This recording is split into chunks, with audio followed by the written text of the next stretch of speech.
Di satu sisi kita dipush, didorong, diarahkan, dikontrol oleh Allah untuk meninggikan kemuliaan, keagungan diri tadi.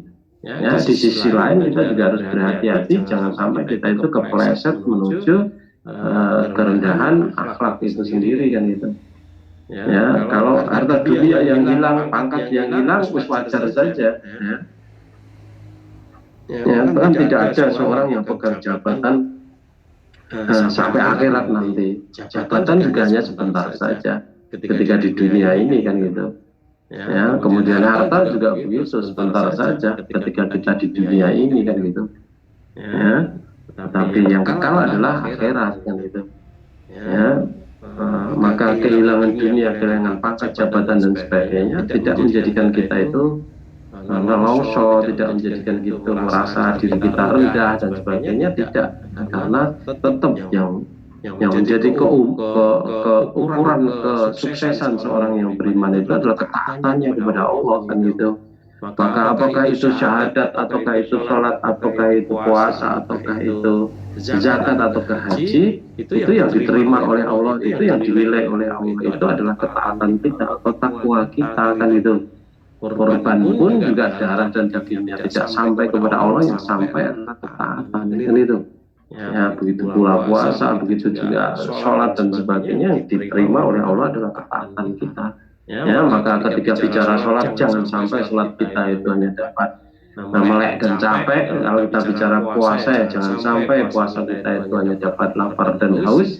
Begitu juga ketika kita berkorban itu, jangan sampai korban kita itu hanya dapatkan daging, enaknya daging dan tulang barangkali seperti itu, tapi betul-betul karena ketaatan tadi yang sampai yang diperhitungkan oleh Allah kan itu. Ya, maka ketika kita bicara al-azim, keagungan, ya Allah yang maha agung di situ, maka kita yang sampai kepada Allah nanti adalah keagungan akhlak kita, kemuliaan akhlak kita. Harta semuanya ditinggal, pangkat semuanya ditinggal. Harus betul-betul sadar dalam konteks itu. Karena memang harta pangkat itu hanya menjadi sarana, punya nilai plus saja di dalam rangka untuk menundukkan orang-orang yang sekitar kita yang menjadi sasaran dakwah, sehingga mereka tidak menghalangi dakwah kita, sehingga mereka mudah untuk didakwai, lebih mudah didakwai dan sebagainya arah sana gitu. Nah, begitu Mas, sampai yang kita bicarakan dengan nama Allah Al-Azim, mudah-mudahan bisa dipahami. Kalau ada sesuatu yang mau disampaikan atau ditanyakan, monggo, waktu yang tersisa kita manfaatkan semaksimalnya. Barangkali ada saudara atau saudari yang mau bertanya secara langsung, monggo.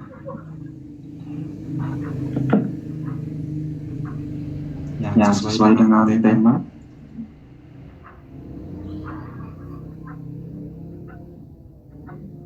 Mungkin belum ada, Ustaz. Untuk bedanya dengan al-azim dengan al-kabir itu bagaimana ya, Ustaz? Sama-sama mungkin bisa diartikan sama maha agung atau maha besar. Iya, jadi yang saya pahami kalau al-azim itu keagungannya itu bisa berasal dari mana saja gitu. Ya, jadi kekuasaannya, kemudian kepemilikannya dan sebagainya, kemudian tadi ilmunya dan sebagainya. Sedang al-kabir yang sering kita ucapkan sebagai Allahu Akbar dan sebagainya itu arahnya adalah kemuliaan martabat. Ya, artinya betul-betul kedudukannya itu mulia, tinggi sekali kedudukannya, besar sekali dalam konteks itu kan itu. Ya, sekalipun memang juga dalam banyak ayat juga yang satu itu interchangeable dengan yang lain. Ya, antara satu nama dengan yang lain itu nanti bisa ada yang komplement, satu melengkapi yang lain. Katakan ketika kita bicara Ar-Rahman dan Ar-Rahim itu merupakan komplement, satu hal yang menutup yang lain ya. Yang satu urusan akhirat saja, yang satu urusan dunia saja ya, sehingga bisa saling melengkapi satu dengan yang lain, karena manusia juga hidup di dunia butuh Ar-Rahman, kasih sayang Allah berasal dari Ar-Rahman. Manusia juga ingin selamat akhirat yang butuh nama Allah, kasih sayang Allah yang berupa Ar-Rahim dan sebagainya. Nah, begitu juga Al-Kabir dengan Al-Azim. Nah, kalau tadi Al-Azim itu bisa dimaknai dari berbagai hal, kemuliaannya itu bisa dicapai. Tidak hanya dari segi kalau kita bicara dari segi akhlak saja, tetapi dari segi keduniaan pun juga bisa mendatangkan kemuliaan itu kan itu. Sedang Al-Kabir tadi arahnya utamanya adalah kemuliaan akhlak atau martabat, ketinggian posisi dan sebagainya tadi, arahnya ke sana. Jadi lebih spesifik kepada Al-Kabir daripada Al-Azimnya kan itu. Begitu Mas, mudah-mudahan bisa dipahami. Ya. Mungkin yang lain ada yang mau bertanya secara langsung dari Pak Suwarno, ya silakan. Assalamualaikum warahmatullahi wabarakatuh, Ustaz. Waalaikumsalam warahmatullahi wabarakatuh. Silakan Mas Parno. Ada teman yang mau tanya, di tempat kami itu kan setelah hari raya Idul Adha ini, setelah sholat wajib itu ada takbir gitu, Ustaz. Maksudnya ya takbiran gitulah.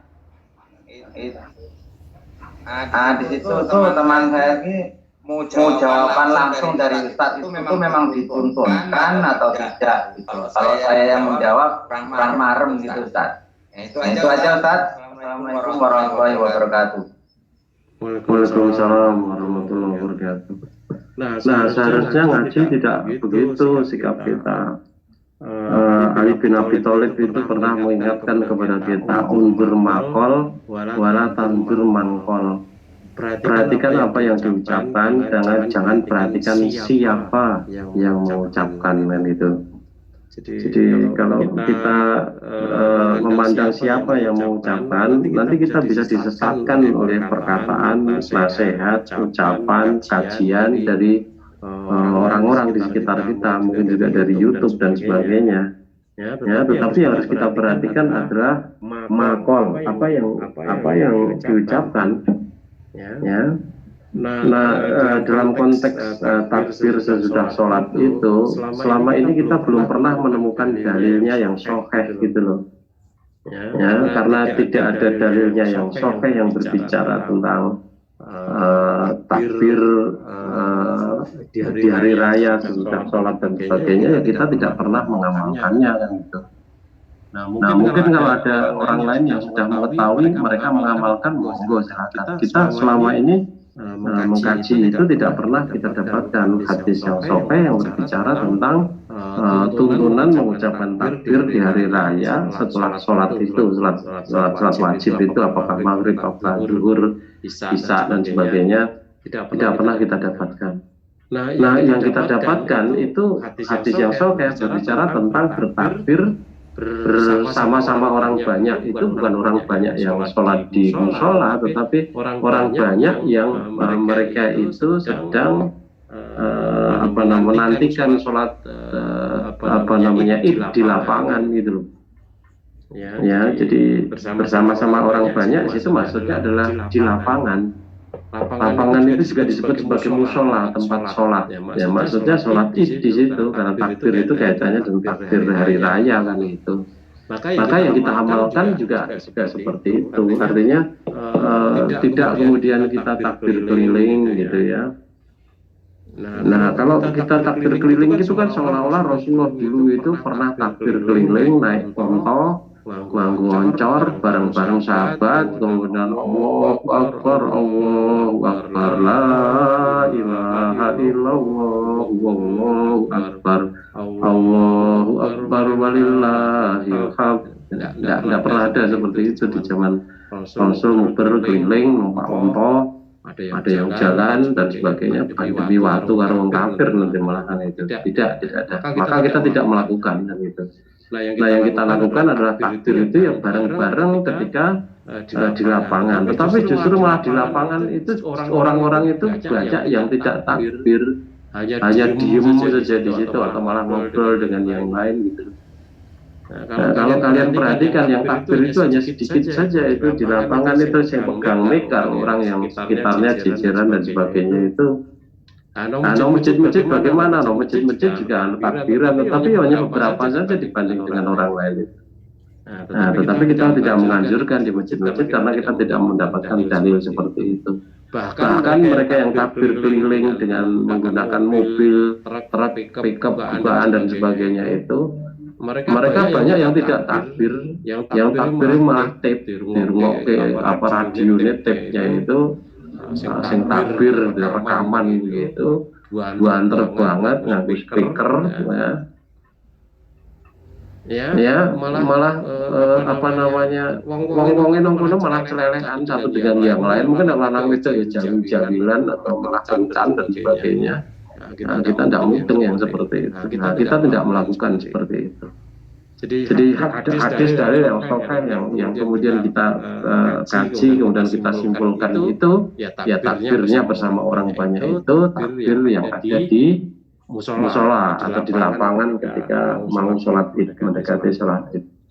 Nah, biasa kita mengamalkan di lapangan seperti itu, bahkan dalam keadaan berdiri menunggu sholat pun ya kita apa namanya tetap mengucapkan takbir itu.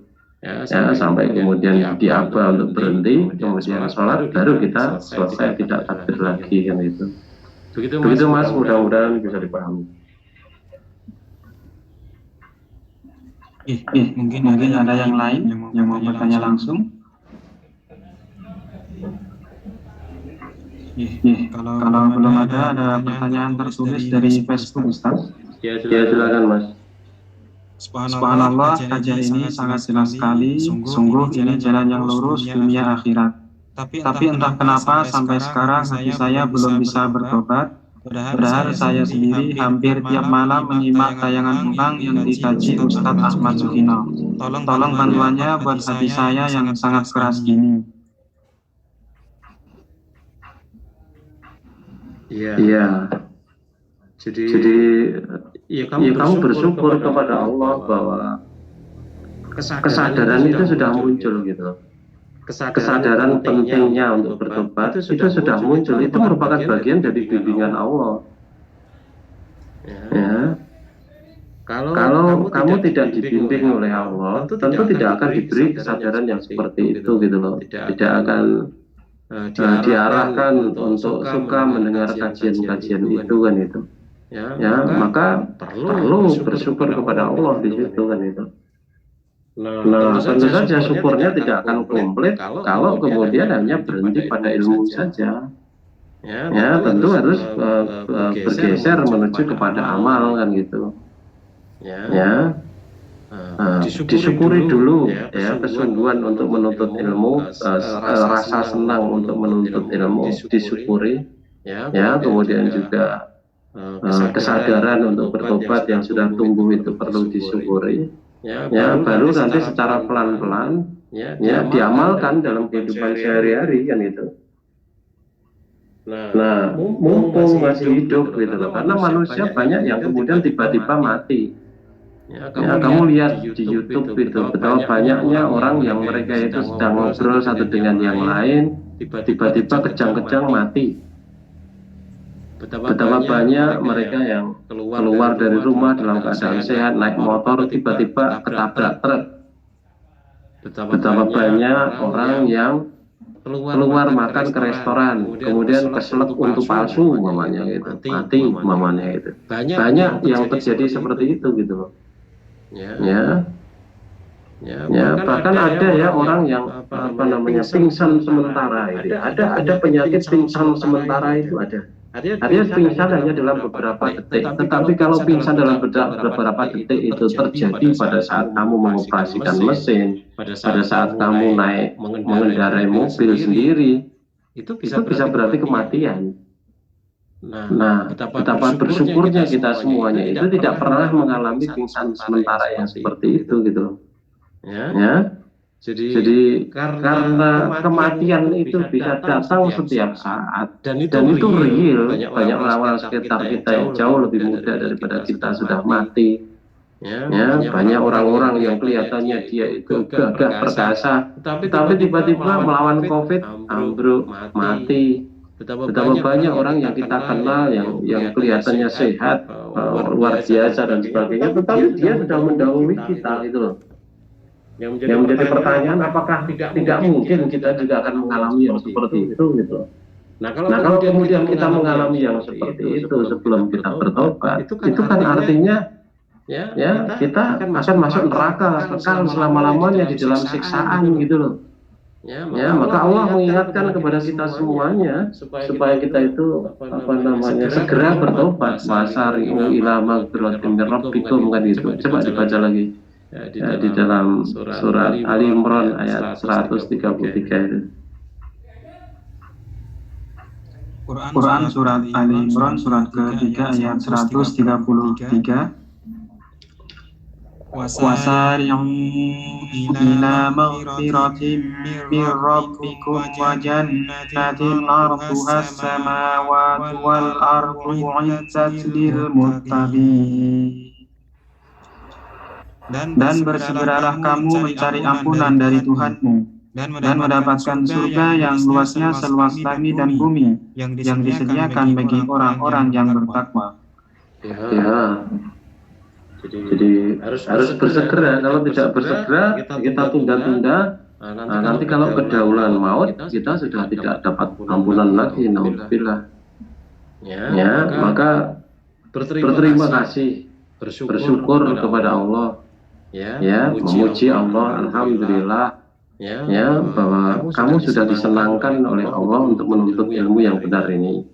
Yang kedua, kamu juga perlu bersyukur Allah, memuji nama Allah, alhamdulillah, bahwa kamu telah sadar akan pentingnya bertobat itu sendiri kan gitu. Nah, kemudian kuatkanlah kesadaran tadi dengan melangkah satu langkah saja tadi bertobat, berhenti dari segala macam kemaksiatan tadi kan gitu. Ya. Karena kalau sampai terlambat kedahuluan wafat itu kita tidak ada apa-apanya. Ya, tidak ada apa-apanya gitu loh. Ya, eman-eman kita sudah sadar kok kan gitu. Nah, apa dosa saya akan diampuni Allah? Pasti akan diampuni kalau kita bertobat. Ya, tentu seperti yang ada di dalam surat Al-Anfal ayat yang berapa 38.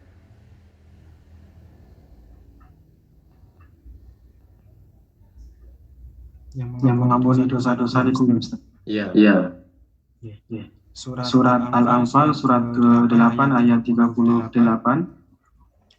Qul lilladzina kafaru in yantahu yughfar lahum ma qad salaf wa in ya'udu faqad madat sunnatul awwalin. Katakanlah kepada orang-orang yang kafir itu, yakni Abu Sufyan dan kawan-kawannya, jika mereka berhenti dari kekafirannya, niscaya Allah akan mengampuni dosa-dosa mereka yang telah lalu. Dan jika mereka kembali lagi memerangi Nabi, sungguh berlaku kepada mereka sunnah. Maaf saya ulangi. Dan jika mereka kembali lagi memerangi Nabi, sungguh berlaku kepada mereka sunnah Allah terhadap orang-orang dahulu yang dibinasakan. Ya, nauzubillah. Ya, dari satu sisi Allah menjamin. Ya, kalau betul-betul kita berhenti bertobat, maka dosa-dosa kita yang lampau akan diampuni semuanya oleh Allah. Tapi kalau kita balik maksiat lagi, ya semuanya dihitung lagi kan itu. Ya, kita ingat betapa seorang pelacur yang dia memberi minum anjing yang kehausan saja oleh Allah dimasukkan surga. Ya, tetapi di sisi lain ada seorang wanita yang mengurung kucing di dalam kamarnya, tidak dikasih makan, kucingnya mati, dikatakan dia masuk neraka. Ya, maka itu semuanya pilihan kita gitu loh. Ya, terhadap anjing pun kalau kita memuliakannya, ya berbuat baik kepadanya gitu ya, itu kita akan dimuliakan oleh Allah juga gitu. Ya, betapa ada seorang pemuda yang dia sudah membunuh 99 orang, kemudian bertanya kepada seorang alim, ingin bertobat, apakah bisa diterima tobatnya, bisa masuk surga? Dikatakan tidak bisa, karena umurmu tinggal berapa, dosamu membunuh 99 orang terlalu banyak. Ya, maka kemudian orang alim itu dibunuh sekalian, membunuh 100. Bertanya kepada orang alim yang lain, orang alim yang lain tadi kemudian membahagiakan dia, datanglah ke Korea itu, hiduplah seperti mereka hidup kan itu. Ya, kemudian dia berangkat menuju desa itu, tetapi di perjalanan dia mati. Diberitakan oleh Rasulullah dia masuk surga gitu loh. Ya, padahal belum berbuat apa-apa, bahkan malaikat saling berebut untuk satu ingin masukkan ke neraka, yang satu ingin masukkan surga. Yang ingin masukkan ke neraka dia berdalil karena dia sudah membunuh 100 orang, terlalu banyak yang dibunuh, sedang dia belum berbuat apa-apa. Ya, sedangkan malaikat yang akan membawanya ke dalam surga, dia mengatakan bahwa dia sudah tobat, dia sudah diampuni dosanya oleh Allah. Sehingga dia berhak untuk masuk surga gitu loh. Maka jadikan kita itu berada pada posisi yang seperti itu, dalam posisi pertobatan tadi. Jangan kemudian justru malah merasa berat untuk bertobat. Justru harusnya merasa beruntung, inilah kesempatan saya untuk memperbaiki diri. Inilah kesempatan saya untuk menghapus dosa-dosa saya yang lampau. Inilah kesempatan saya untuk memuliakan diri saya sendiri. Karena bertobat itu artinya kita memuliakan diri kita sendiri. Ketika kita bermaksiat, kita itu hakikatnya merendahkan, menghinakan diri kita sendiri gitu loh. Ya. Tentu saja yang kesadaran itu sudah tumbuh, dia tidak ingin menghinakan dirinya sendiri. Tentu dia ingin dirinya mati dalam keadaan mulia. Maka tinggal satu langkah lagi. Kesadaran sudah tumbuh, maka kemudian tinggal amalkan. Amalkan di sini itu berhenti dari maksiat, itu aja dulu. Bukan yang lain-lain. Amal yang lain-lain ya biasa saja dalam kehidupan sehari-hari ini. Apakah kita ngobrol sama orang lain, menasehati, apakah kita pakai baju dengan kaki kanan, ataukah kita menyopot celana dengan kaki kiri dan sebagainya, itu semua sudah nilainya pahala. Bagi orang beriman itu falahum ajrun ghairu mamnun, maka bagi mereka itu pahala yang tidak putus-putus. Itu bagi orang beriman, artinya bukan orang yang berbuat maksiat tadi. Rasulullah mengatakan bahwa orang yang mencuri ketika mencuri dia tidak beriman. Orang yang berzina ketika berzina dia tidak beriman. Maka saya katakan bahwa orang yang berbohong ketika bohong dia tidak punya iman. Yang ada kemunafikan di dalam dirinya. Orang yang bermaksiat ketika bermaksiat dia tidak punya iman. Orang beriman itu taat bukan maksiat yang itu.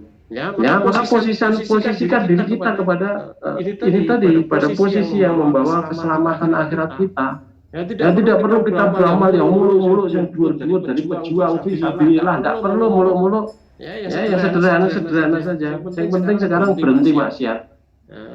Urusan nanti beramal soleh terlibat dakwah itu urusan kemudian. Sekarang yang penting itu kita harus berusaha untuk membenci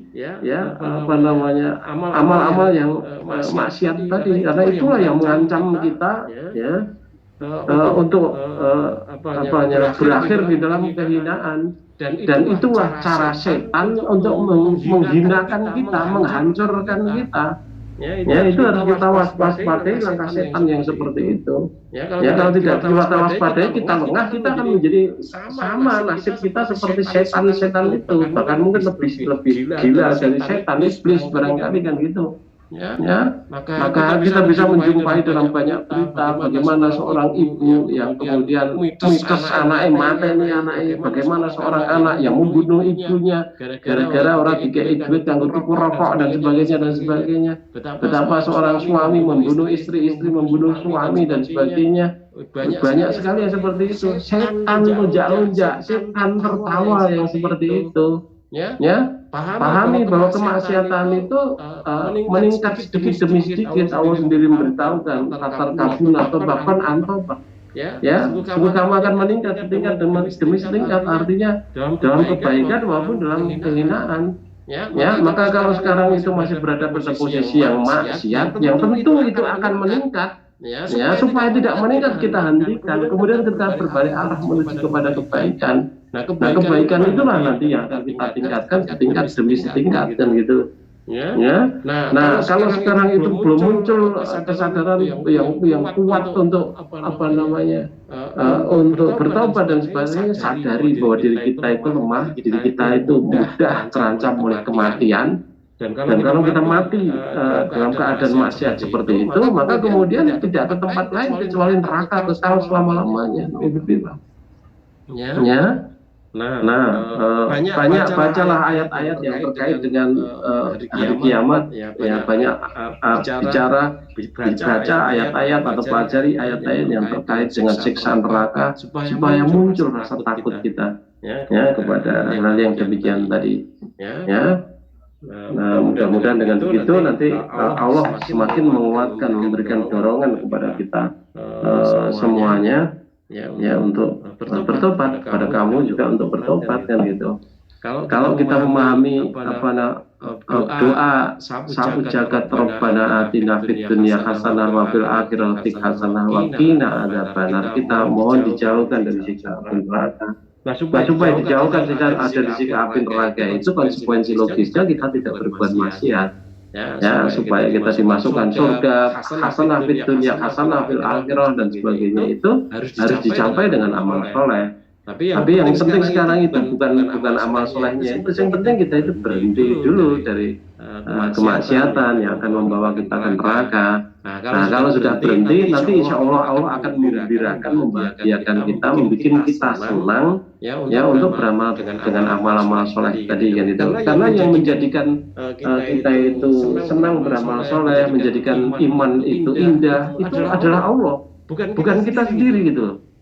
Rasa cinta kepada kebaikan itu Allah yang menumbuhkan. Rasa benci kepada kekafiran itu Allah yang menumbuhkan. Yang itu perlu kita syukuri. Maka tadi saya katakan kesadaran untuk bertobat sudah ada, itu Allah juga yang menumbuhkan dan itu. Maka jangan disia-siakan. Coba dibaca surat Al-Hujurat ayat yang ke-7 ya. Wa'alamu anna fikum Rasulullah. Surat Al-Hujurat surat ke-49 ayat 7. Wa'alamu anna fikum Rasulullah law yuti'ukum fi katsirin minal amri la'anittum walakinna Allaha habbaba ilaykumul iman ولكن الله حبب إليكم الإيمان وزينه في قلوبكم وكره إليكم الكفر والفسوق والعصيان أولئك هم الراشدون. Dan ketahuilah bahwa di tengah-tengah kamu ada Rasulullah. Kalau dia menuruti kemauan kamu dalam banyak hal, pasti kamu akan mendapatkan kesusahan. Tetapi Allah menjadikan kamu cinta kepada keimanan dan menjadikan iman itu indah dalam hatimu, serta menjadikan kamu benci kepada kekafiran, kefasikan, dan kedurhakaan. Mereka itulah orang-orang yang mengikuti jalan yang lurus. Ya, jadi Allah yang menjadikan kita itu cinta kepada keimanan, dan sehingga keimanan itu akan menjadi indah di dalam hati kita, gitu. Kita bahagia dengan keimanan itu. Nah ketika iman itu mengajak kita untuk beramal soleh, kita akan senang bahagia untuk bisa beramal soleh itu. Ya, maka saudara-saudara kita yang pergi ke haji, meskipun harus keluar puluhan juta sampai ratusan juta, mereka keluarkan itu karena tuntunan keimanan tadi, karena konsekuensi logis cintanya kepada keimanan tadi.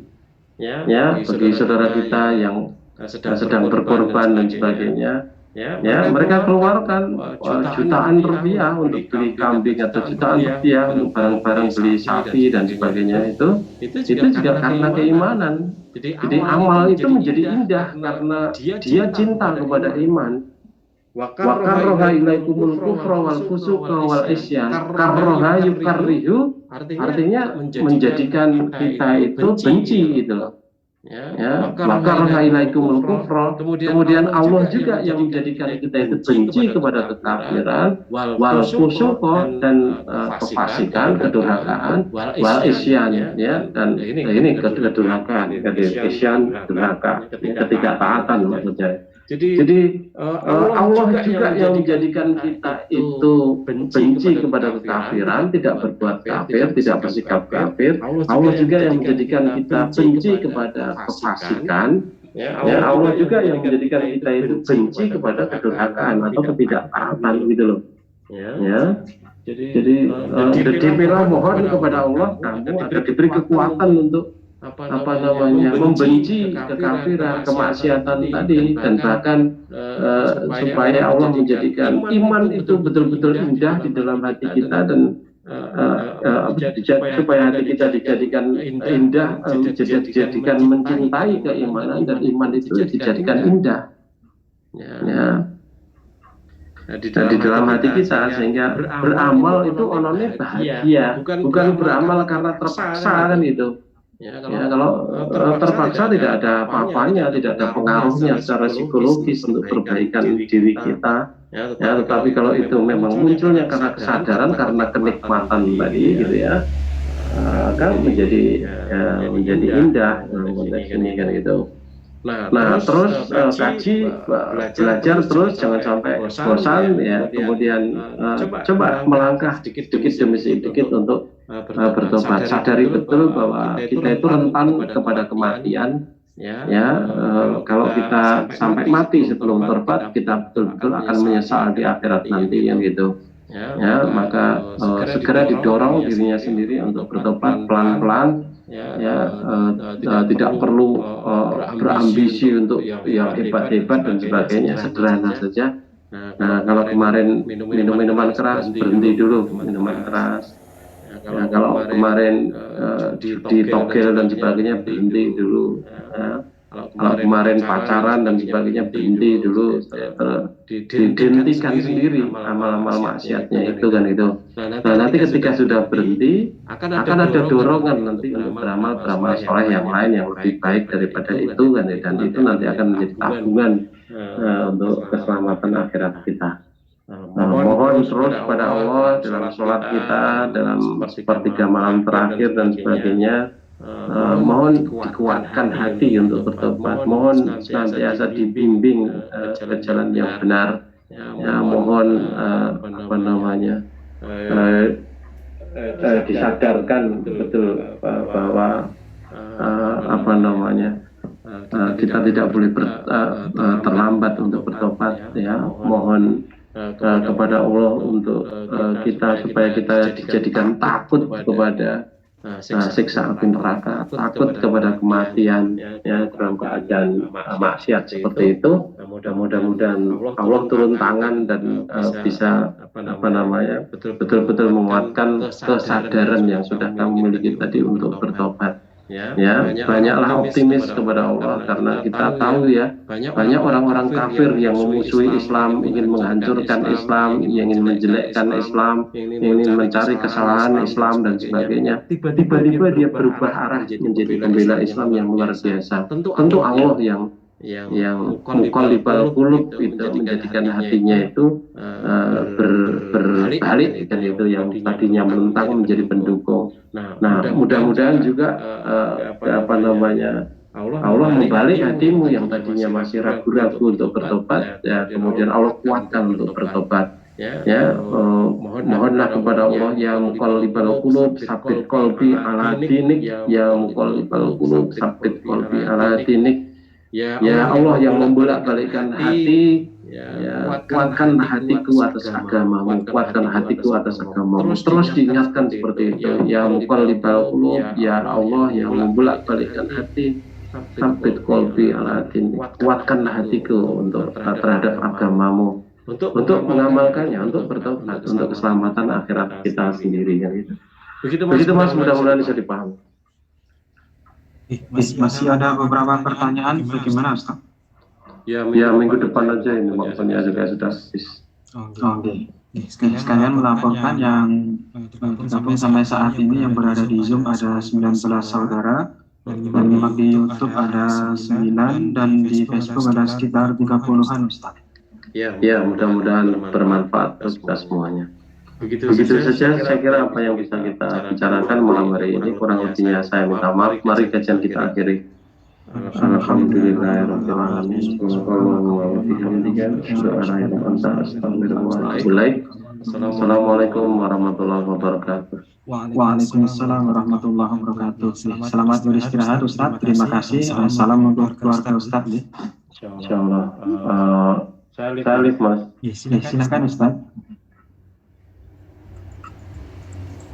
Baiklah, Alhamdulillah telah kita simak dan ikuti isian dari Ustaz Abdurrahman Suparno, yang mana pada malam hari ini melanjutkan tentang tema Asma wa Sifat, yakni Al-Azim, bagian yang ke-33 dari Asmaul Husna. Semoga bisa menambah wawasan ilmu agama kita. Terima kasih untuk saudara-saudari partisipan yang selalu bergabung dengan kajian Komunitas MTA Korea. Mungkin tidak ada yang disampaikan lagi. Saya mewakili teman-teman yang bertugas mengucapkan terima kasih dan mohon maaf apabila banyak kekurangan. Mari kajian pada malam hari ini kita akhiri. Alhamdulillahirabbil alamin. Wassalamualaikum warahmatullahi wabarakatuh.